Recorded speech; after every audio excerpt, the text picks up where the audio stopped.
السلام علیکم ورحمۃ اللہ وبرکاتہ۔ سورہ الانعام کی آیات 125 سے 140 لیے دورہ قرآن کے اس پروگرام میں حاضر خدمت ہے۔ ارشاد باری تعالیٰ ہے، اعوذ باللہ من الشیطان الرجیم، بسم اللہ الرحمن الرحیم، فمن يرد الله أن يهديه يشرح صدره للإسلام، صدق اللہ العظیم۔ سورہ نام کی آیت 125 تا 127 میں اللہ تعالیٰ نے اپنے بندوں کو خبر دی ہے کہ ہدایت و گمراہی اللہ کے اختیار میں ہے، جسے چاہتا ہے اپنی رحمت سے ہدایت دے دیتا ہے اور جسے چاہتا ہے تقاضائے عدل کے مطابق گمراہ کر دیتا ہے۔ اور ہدایت و گمراہی کے لیے ایک مقرر نظام ربانی ہے۔ جو ہدایت چاہتا ہے اس کو اس کی طلب صادق ہوتی ہے، سچی ہوتی ہے اس کی طلب۔ اللہ تعالیٰ اس کے لیے اس کے راستوں کو آسان بنا دیتا ہے اور تمام اسباب مہیا کر دیتا ہے، اور قبول ایمان اور اتباع اسلام کے لیے اسے شرح صدر عطا فرما دیتا ہے۔ اور جو گمراہی چاہتا ہے، اس کی خواہش کرتا ہے، اس کے لیے اللہ تعالیٰ گمراہی کے تمام دروازوں کو کھول دیتا ہے۔ اس کا دل تنگ ہو جاتا ہے ایمان داخل ہونے کے لیے، اس میں کوئی گنجائش باقی نہیں رہتی، اور اس کی حالت اس آدمی جیسی ہوتی ہے جو بتکلف آسمان کی طرف چڑھنا چاہتا ہے لیکن وہ ایسا نہیں کر پاتا۔ یہی توحید اور ایمان اس دل میں داخل نہیں ہو پاتا۔ سینہ کھول دینے سے مراد اسلام کی صداقت اور پوری طرح مطمئن کر دینا، اور شکوک و شبہات اور تذبذب اور تردد کو دور کر دینا ہے۔ تکوینی قانون کے مطابق جس کسی کو راہ کامیابی ملنے والی ہے، اس کا دل اللہ کے لیے کھل جاتا ہے۔ قرآن کا اسلوب بیان یہ ہے کہ تکوینی قانون سے جو نتائج پیدا ہوتے ہیں وہ انہیں براہ راست اللہ کی طرف نسبت دیتا ہے، اور جس پر اس قانون کے مطابق راہ گم کر دینی چاہتا ہے وہ سعادت کو پا نہیں سکتا۔ امام بہقی رحمۃ اللہ علیہ نے شعب الایمان میں حضرت عبداللہ بن مسعود رضی اللہ تعالیٰ عنہ کی یہ روایت نقل کی ہے کہ جب یہ آیت نازل ہوئی تو صحابہ نے رسول اللہ صلی اللہ علیہ وآلہ وسلم سے شرح صدر یعنی سینہ اسلام کے لیے کھول دینے کی تفسیر دریافت کی۔ آپ صلی اللہ علیہ وسلم نے فرمایا کہ اللہ تعالیٰ مومن کے دل میں ایک روشنی ڈال دیتے ہیں جس سے اس کا دل حق بات کو دیکھنے، سمجھنے، قبول کرنے کے لیے کھل جاتا ہے۔ صحابہ کرام رضوان اللہ علیہم اجمعین نے عرض کیا کہ کیا اس کی کوئی علامت بھی ہے جس سے وہ شخص پہچانا جائے جس کو شرح صدر حاصل ہو گیا ہے؟ فرمایا ہاں، اس کی علامت ہے کہ اس شخص کی ساری رغبت آخرت اور اس کی نعمتوں کی طرف ہوتی ہے، دنیا کی بے جا خواہشات، فانی لذتوں سے گھبراتا ہے اور موت کے آنے سے پہلے موت کی تیاری کرنے لگتا ہے۔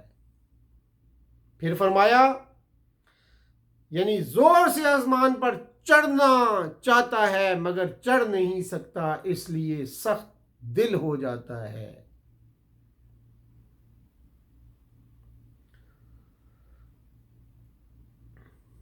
یہ اگلی جو بات ہو رہی ہے کافر کی بات ہو رہی ہے، آسمان پر چڑھنا چاہتا ہے، چڑھ نہیں سکتا۔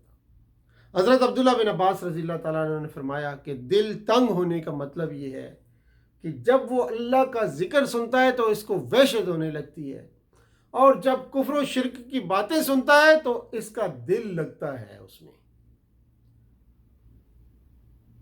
حضرت ابن عباس رضی اللہ تعالیٰ عنہ فرماتے ہیں کہ یہاں رجز سے مراد شیطان ہے۔ رجز یعنی جس طرح اللہ تعالیٰ کسی کا دل تنگ بنا دیتا ہے، اسی طرح اللہ تعالیٰ اس پر شیطان کو بھی مسلط کر دیتا ہے، جو اسے ہمیشہ گمراہ کرتا رہتا ہے اور راہ حق سے روکتا ہے۔ آیات 128 سے 135 میں آتا ہے کہ جس دن اللہ ان سب کو جمع کرے گا تو فرمائے گا، اے جنوں کی یا جماعت، تم نے انسانوں سے خوب فائدے حاصل کیے، یعنی تم نے انسانوں کو خوب گمراہ کیا اور اللہ کے راستے سے روکا، یعنی تم نے بہت سارے انسانوں کو اپنا تابع کر لیا تھا۔ تم نے کیسے میرے محرم کے خلاف ورزی کی اور میرے رسولوں کے ساتھ اناد رکھنے کی جرت کی، اور تم اللہ کے خلاف جنگ کرنے کے لیے کھڑے ہوئے۔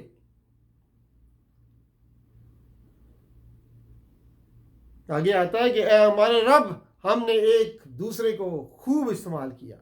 اس جواب کا مطلب یہ ہے کہ انسان کہیں گے ہم نے کوئی ان کی پوجا نہیں کی تھی، لیکن آپس میں وقتی کاروائی کر لی تھی، ان کی عبادت مقصود نہ تھی۔ اور اسی طرح ہم ظالموں کو آخرت میں ایک دوسرے کا ساتھی بنائیں گے۔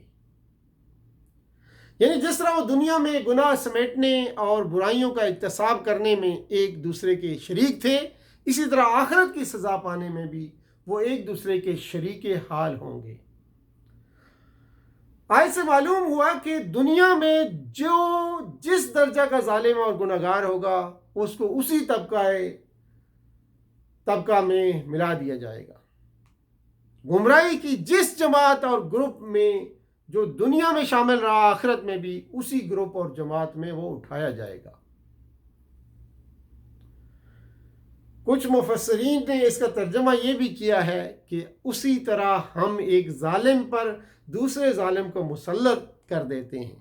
حضرت اعمش تابعی رحمۃ اللہ علیہ فرماتے ہیں کہ جب لوگ مفسد ہو جاتے ہیں اور ان سے بدترین لوگوں کو حاکم بنا دیا جاتا ہے، جیسے کہ سنن بہقی کے ایک حدیث میں آیا ہے، یعنی جیسے تم ہوگے ویسے ہی تمہارے حکمران تم پر مسلط ہوں گے۔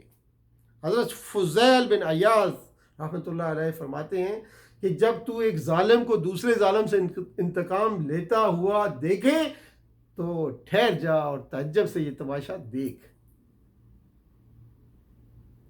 حضرت ابن عباس رضی اللہ تعالیٰ عنہ فرماتے ہیں کہ جب اللہ تعالیٰ کسی قوم سے راضی ہوتے ہیں تو ان پر ان کے بہترین لوگوں کو حکمران بنا دیتے ہیں، اور جب کسی قوم پر غضبناک ہو جاتے ہیں تو ان پر ان کے بدترین لوگوں کو حکمران بنا دیتے ہیں۔ آگے آیات 136 سے 140 میں آتا ہے کہ ان آیات میں مشرکین کی ایجاد کردہ بدعات، کفر و شرک اور اللہ تعالیٰ کے مقابلے میں بتوں کو جو اہمیت ان کے دل اور دماغ میں تھی بیان کیا گیا ہے۔ مشرکین اپنے زرعی پیداواروں اور جانوروں کا ایک حصہ اللہ کے لیے اور دوسرا حصہ اپنے بتوں اور معبودوں کے لیے قرار دیتے تھے۔ بتوں کا حصہ مجاوروں پر خرچ کرتے، اور جب وہ پورا خرچ ہو جاتا تو اللہ کا حصہ بھی بتوں ہی کے لیے خاص کر دیتے اور کہتے کہ اللہ تو مالدار ہے۔ تو جو حصہ بتوں کا ہوتا وہ تو اللہ کو بہرحال پہنچتا ہی نہیں تھا، یعنی صدقات وغیرہ پر خرچ نہیں ہوتا تھا۔ مشرکین کی عادت تھی کہ وہ بہت سے احکام خود ہی وضع کر لیتے اور انہیں اللہ کی طرف منسوب کر لیتے تھے۔ تو یہ تھیں آج کی چند آیات جو میں نے آپ کے سامنے رکھیں۔ وآخر دعوانا الحمدللہ رب العالمین، والسلام علیکم ورحمۃ اللہ وبرکاتہ۔